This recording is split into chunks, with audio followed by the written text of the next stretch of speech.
नई नई मजेदार कहानियाँ देखने के लिए हमारे चैनल को सब्सक्राइब करें और लाइक करें।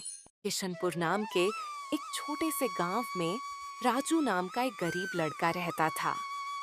उसके परिवार में उसके साथ उसके बूढ़े माता पिता रहते थे। राजू का परिवार बहुत ही गरीब था।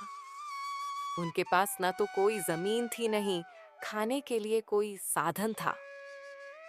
राजू दिन भर मजदूरी करता और उससे जो कुछ भी कमा पाता उसी से अपने पूरे परिवार का पेट भर लेता।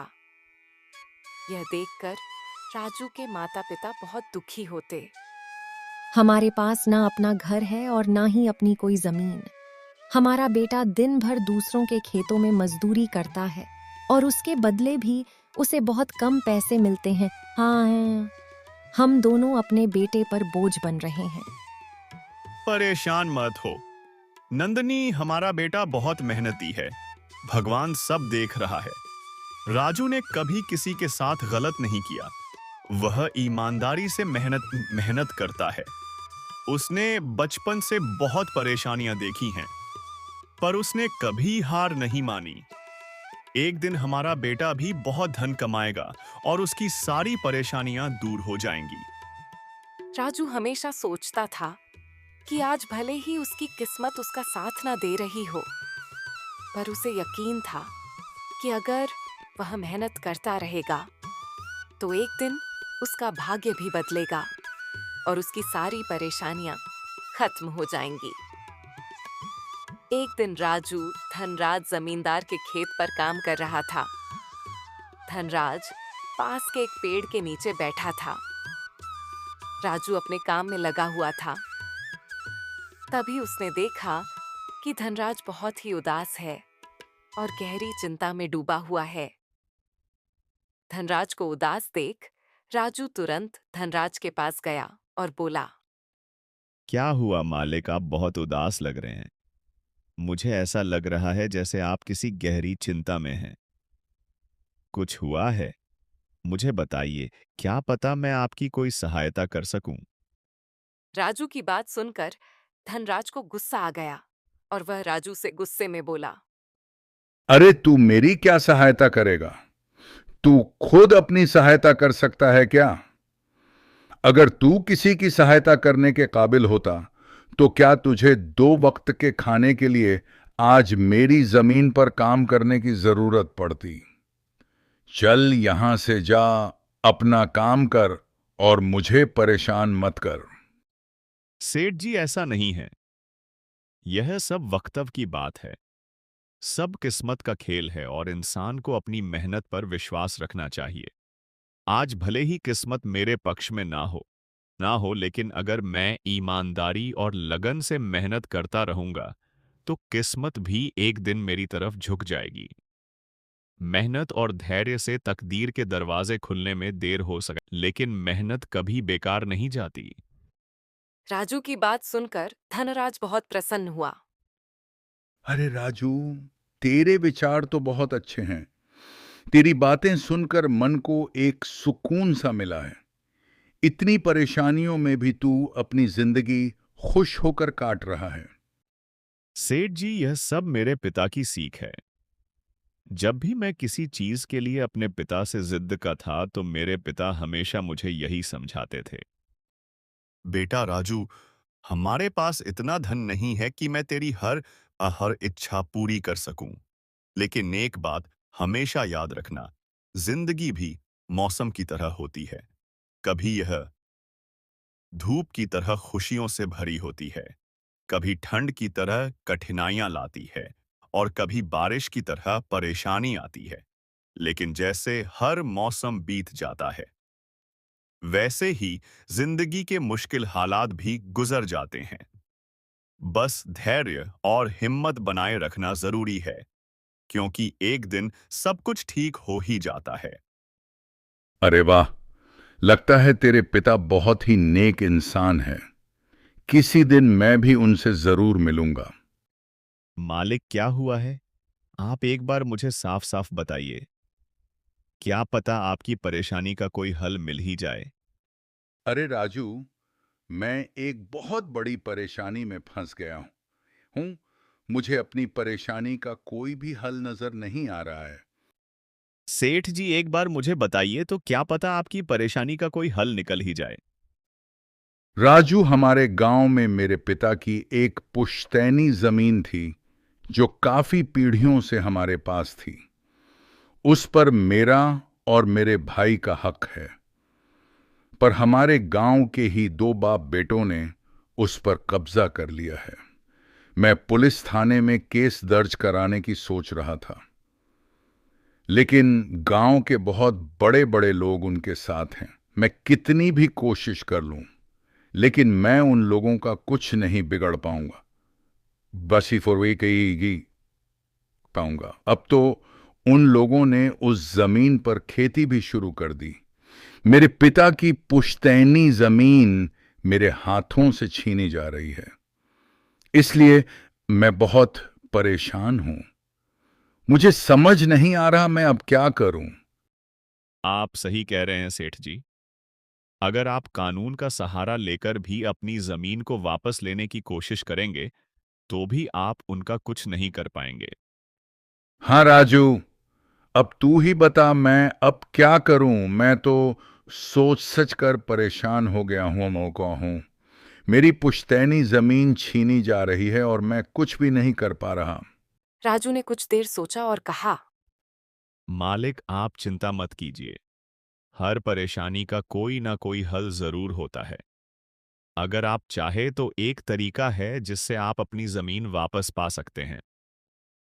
ऐसा कोई तरीका है तो जल्दी बताओ राजू, वह क्या तरीका है? राजू ने धनराज को अपनी सारी तरकीब पूरी तरह समझा दी। तरकीब सुनकर धनराज राजू से कहता है, अरे वाह राजू, तू तो बहुत समझदार है।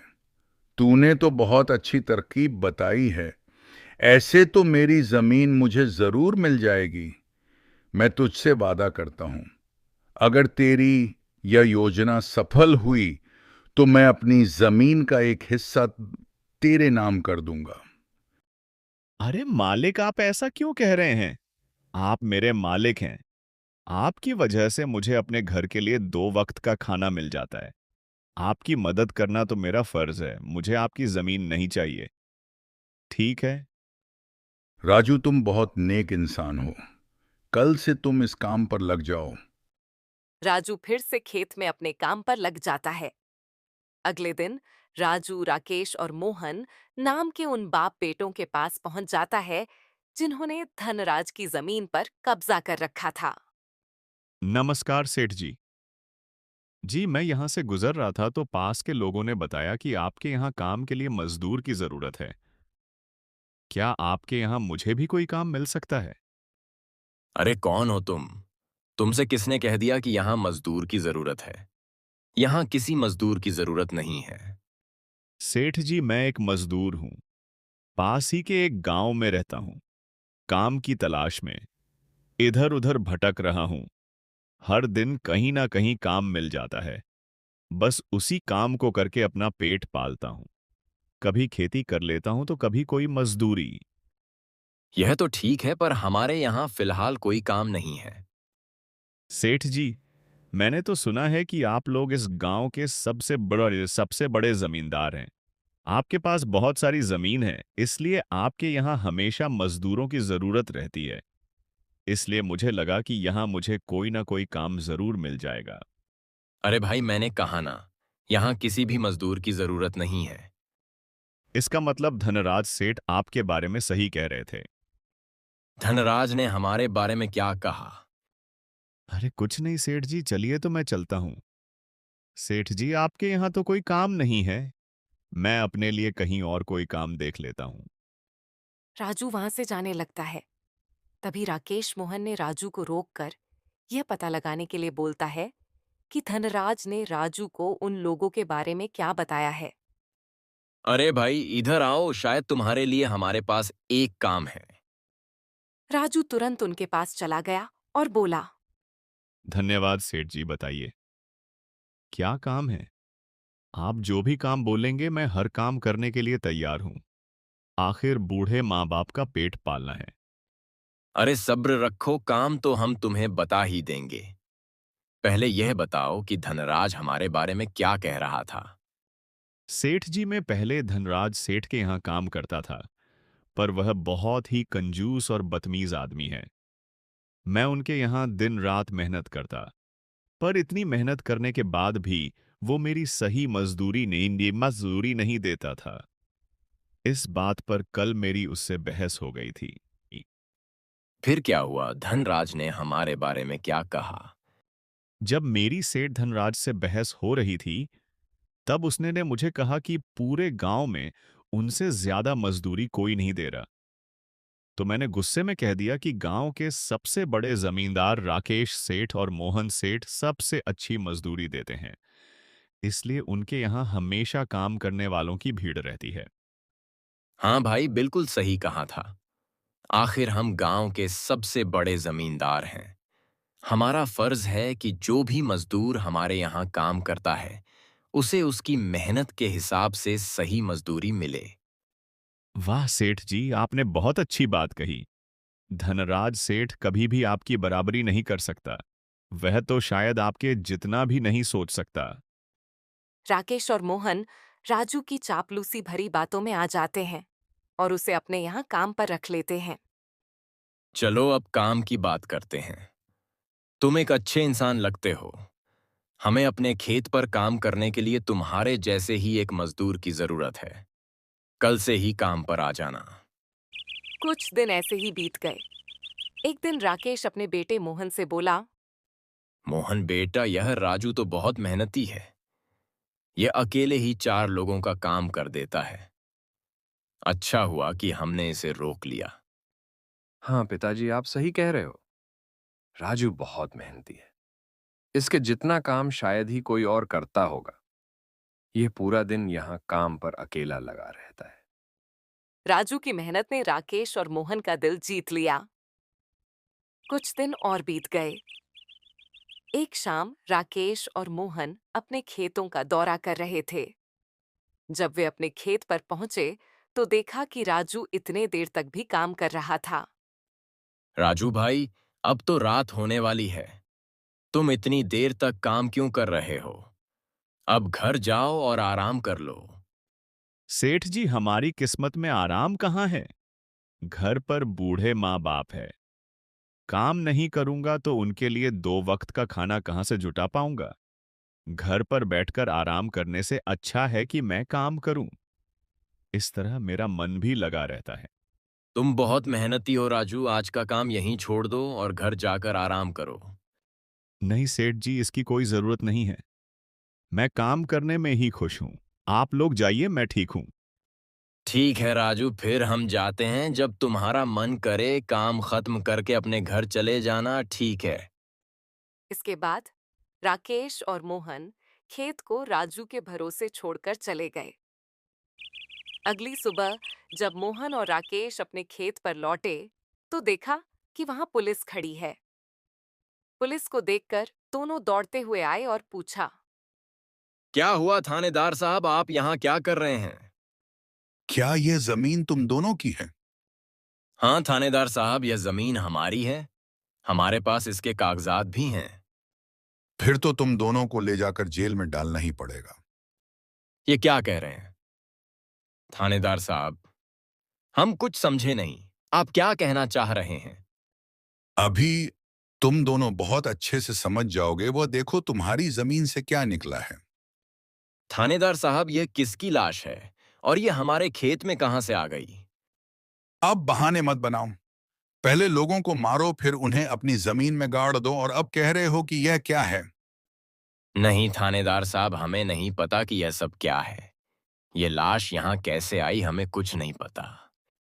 अब झूठ मत बोलो। तुम दोनों को उम्र कैद की सजा तो जरूर मिलेगी। उम्र कैद की बात सुनकर दोनों बाप बेटे डर गए और थानेदार के सामने गिड़गिड़ाने लगे। थानेदार साहब, हम इस लाश के बारे में कुछ नहीं जानते। हमें नहीं पता यह लाश किसकी है और इसे यहाँ कौन गाड़ कर चला गया। इस मामले से बचने के लिए दोनों ने कुछ तरकीब सोचनी शुरू की। तभी राजू वहां आ जाता है। अरे सेठ जी, यह पुलिस यहाँ क्यों आई है? क्या हुआ है? राजू देखो, पता नहीं कहां से हमारी जमीन में यह कंकाल आ गया है। मालिक, यह कंकाल यहाँ कहाँ से आ गया? यह तो बहुत गंभीर बात है। हाँ राजू, पता नहीं यह कंकाल यहाँ कहाँ से आया है, और थानेदार साहब को लगता है कि इसे हमने यहाँ मारकर गाढ़ा है। अब तू ही कोई उपाय सोच जिससे हम इस परेशानी से बच सके। तीनों को आपस में खुसफुसर करते देख थानेदार ने कहा। अब कोई तरकीब मत बनाओ। तुम दोनों बाप बेटों में से कोई एक तो जरूर जेल जाएगा। अब तुम ही तय करो जेल कौन जाएगा।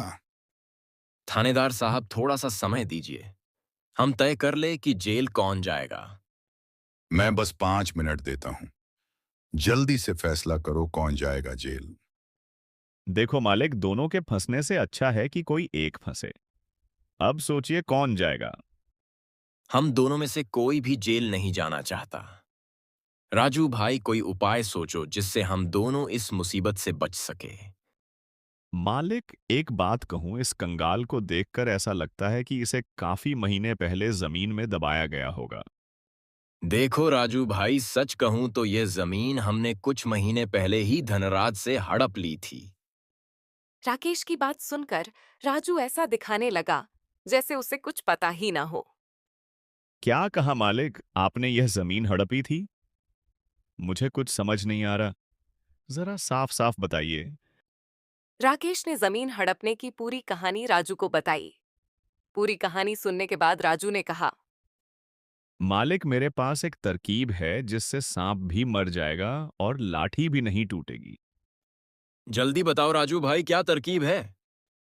तरकीब बताने से पहले मुझे यह बताइए कि आप लोगों के लिए क्या ज्यादा जरूरी है।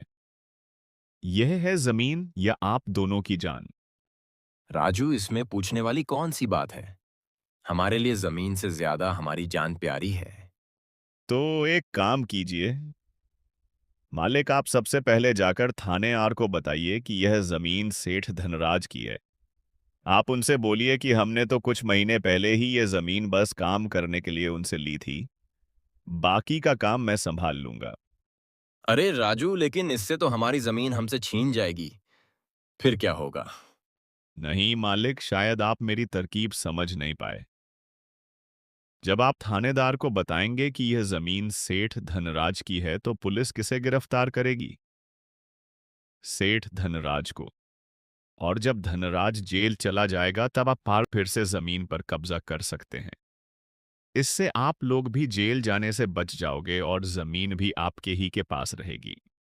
राजू की तरकीब सुनकर दोनों बाप बेटे दंग रह गए। वाह राजू भाई, तुम तो बहुत होशियार हो। आज तक तुमने हमें अपने काम से खुश किया था, अब तुम्हारी बुद्धि हमारी जान भी बचाएगी। इसके बाद तीनों थानेदार के पास गए। थानेदार साहब, यह जमीन हमारी नहीं है। हमने कुछ महीने पहले ही काम करने के लिए यह खेत धनराज सेठ से लिया था। जब खुद फंस गए हो तो अब किसी और को फंसाकर अपनी जान बचाना चाहते हो ना। साहब, अगर आपको हमारी बात पर यकीन नहीं हो रहा तो आप राजू से पूछ लीजिए। वह हमारे साथ बस कुछ दिनों से ही काम कर रहा है। इससे पहले वह सेठ धनराज के यहाँ काम करता था। बोलो राजू, ये जमीन किसकी है? थानेदार साहब, यह जमीन सेठ धनराज की है। राकेश सेठ और मोहन सेठ ने तो बस कुछ समय से इस जमीन पर खेती कराना शुरू किया है। राजू की बात सुनकर थानेदार ने राजू से कहा। सेठ धनराज को बुलाने के लिए कहो। राजू, तुम एक काम करो, जाओ और सेठ धनराज को बुलाकर लेकर आओ। राजू तुरंत जाकर सेठ धनराज को बुला लेता है, परंतु धनराज अपने साथ गांव के सरपंच को भी अपने साथ ले आता है। यहां क्या हो रहा है? यहां इतने लोग क्यों जमा हैं? देखिए सरपंच जी, इन दोनों की जमीन से एक कंकाल निकला है और अब ये लोग कह रहे हैं कि यह जमीन इनकी नहीं है बल्कि सेठ धनराज की है। थानेदार ने सरपंच जी को पूरी कहानी सुना दी। अपने आप को फंसा देख राकेश ने सरपंच से कहा। नहीं सरपंच जी, यह जमीन हमारी नहीं है। हम यहाँ बस कुछ समय से काम कर रहे हैं। आप हमारे मजदूर राजू से पूछ लीजिए। हाँ थानेदार साहब, यह जमीन सेठ धनराज की है। मैं कैसे मान लूं कि यह जमीन धनराज की है? हमारे यहाँ का थानेदार तो कह रहा था कि इस जमीन पर कोई केस चल रहा है और इस जमीन पर तुम्हारा कब्जा था, और अब तुम कह रहे हो कि नहीं साहब, हमने धनराज के साथ धोखा किया था। हम बस इस जमीन को हड़पना चाह रहे थे, लेकिन अब हमें यह जमीन नहीं चाहिए। अगर आप चाहें तो हम केस भी वापस ले लेंगे। थानेदार साहब, आप जाइए। बाकी का काम अब हम संभाल लेंगे। सरपंच के कहने पर थानेदार वहां से चला जाता है। सरपंच ने धनराज से कहा, अब बताओ, यह कंकाल यहाँ कैसे आया? तुमने किसे मारकर यहाँ गाड़ा है? अरे साहब, यह तो नकली कंकाल है। इन दोनों ने मिलकर मेरी जमीन हड़प ली। मैंने और राजू ने मिलकर यह तरकीब सोची थी ताकि इन दोनों से सच निकलवा सकें। धनराज की बात सुनते ही दोनों बाप बेटों के पैर तले जमीन खिसक गई। यह हम दोनों की साजिश थी। इन लोगों के मुंह से सच निकलवाने के लिए। राजू को इस योजना में शामिल देखकर दोनों बाप बेटों को समझ आ गया कि यह सब सेठ धनराज और राजू की मिलीभगत थी। हमें माफ कर दीजिए सरपंच जी, हम लालच में आ गए थे। हमें माफ कर दीजिए। हम आज के बाद यह गलती कभी नहीं करेंगे और यह जमीन भी सेठ धनराज को वापस दे देंगे। राकेश और मोहन दोनों सरपंच और सेठ धनराज से माफी मांगने लगे। दोनों को इतना गिड़गिड़ा देख धनराज ने उन्हें माफ कर दिया। सरपंच ने भी उन्हें जेल नहीं भेजा और सेठ धनराज ने अपना केस वापस ले लिया। धनराज के केस वापस लेने के बाद सरपंच जी भी वहां से चले जाते हैं। धन्यवाद सेठ धनराज जी, आपने हमें माफ कर दिया। आज के बाद हम ऐसी गलती कभी नहीं करेंगे। ठीक है राकेश, कोई बात नहीं, मैंने तुम्हें माफ किया। बस याद रखना कि एक जमीन के टुकड़े के लिए तुम अपनों के साथ कभी गलत नहीं करना। बुरे समय में तुम्हारे अपने ही तुम्हारे साथ खड़े होंगे। जमीन का क्या है, कभी मेरी तो कभी तुम्हारी। आखिर में सेठ धनराज ने राजू को जमीन का एक हिस्सा दे दिया और उसे जमीन का मालिक बना दिया। राजू, जैसा कि मैंने वादा किया था, जिस जमीन पर तुम काम कर रहे थे, आज से वह जमीन तुम्हारी है और अब तुम उसके मालिक हो। नहीं मालिक, इसकी कोई जरूरत नहीं है। याद करो राजू, तुमने मुझसे क्या कहा था? बस मेहनत करते रहो। एक दिन तकदीर का दरवाजा जरूर खुलेगा। तो समझो तुम्हारी तकदीर का दरवाजा खुल चुका है और अब तुम भी जमीन के मालिक हो।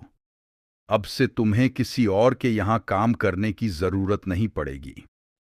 इस तरह राजू ने अपनी मेहनत और चतुराई की मदद से अपनी फूटी किस्मत बदल दी और अब वह भी एक बड़ी जमीन का मालिक बन गया था। अगर आप भी अपने नाम से वीडियो बनवाना चाहते हैं तो वीडियो को लाइक करके अपने नाम से कमेंट करें।